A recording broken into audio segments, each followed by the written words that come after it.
ہماری زندگی کی، ہمارے جسم کی، ہماری روح کی، ہماری سوچ کی، ہمارے وجود کی، ہمارے باطن کی ایک بنیادی ضرورت ہے، اور وہ ہے صفائی، ستھرائی، پاکیزگی۔ نفاست جہاں بھی پیدا ہوتی ہے نا، وہ خوبصورتی ہی لاتی ہے۔ صفائی ستھرائی جہاں بھی آتی ہے وہاں حسن پیدا کرتی ہے۔ اور بزرگان دین ارشاد فرماتے ہیں کہ بندہ جب صاف ستھرا رہتا ہے نا، اس کی سوچیں بھی پاک صاف رہتی ہیں، اور جب وہ صاف ستھرا رہتا ہے، صفائی کا، پاکیزگی کا، نفاست کا خیال کرتا ہے، تو اس کا عبادت میں دل جمتا ہے، اسے خشوع و خضوع حاصل ہوتا ہے۔ آپ دیکھ لیں، جب آپ وضو کر لیتے ہیں، غسل کر لیتے ہیں، تو آپ کی اپنی طبیعت کو تازہ محسوس کرتے ہیں۔ اب جو سجدہ کرنے میں لذت ہے، اب جو سجدہ کرنے میں خشوع و خضوع ہے، اب جو دعا کی لطافت ہے، وہ بڑی قیمتی اور بڑی اہم چیز ہے۔ اللہ کے پیارے رسول صلی اللہ تعالی علیہ وآلہ وسلم کائنات میں سب سے زیادہ بہترین پاکیزگی کا حکم دینے والے، میرے نبی کریم صلی اللہ تعالی علیہ وسلم سب سے زیادہ صفائی اور ستھرائی کا پیغام دینے والے، اللہ کے محبوب صلی اللہ تعالی علیہ وسلم نے فرمایا، حضور علیہ السلام فرمانے لگے، اسلام صاف ستھرا دین ہے، لہٰذا صاف ستھرے رہا کرو۔ اور حضور فرمانے لگے، بے شک جنت میں صاف ستھرے لوگ جائیں گے، اجلے ہوں گے، خوبصورت ہوں گے، نکھرے ہوئے ہوں گے، صاف ستھرے ہوں گے۔ امام طبرانی اس روایت کو لائے، فرمایا صاف ستھرے رہا کرو، اجلے رہا کرو، پاکیزہ مزاج رہا کرو۔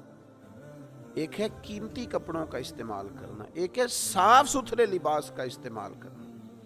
اسلام سادگی کا درس دیتا ہے۔ معنی کیا ہے کہ آپ کم قیمت لباس بھی استعمال کر لیں، آپ زمین پر بیٹھ جائیں، سادہ غذا کھا لیں، لیکن صفائی کی بات کرتا ہے، ستھرائی کی بات کرتا ہے، پاکیزگی۔ آپ کے کپڑے سادہ ہوں پر صاف ستھرے ہوں، آپ کی غذا سادہ ہو پر صاف ستھری ہو، آپ کی نشست سادہ ہو پر صاف ستھری ہو۔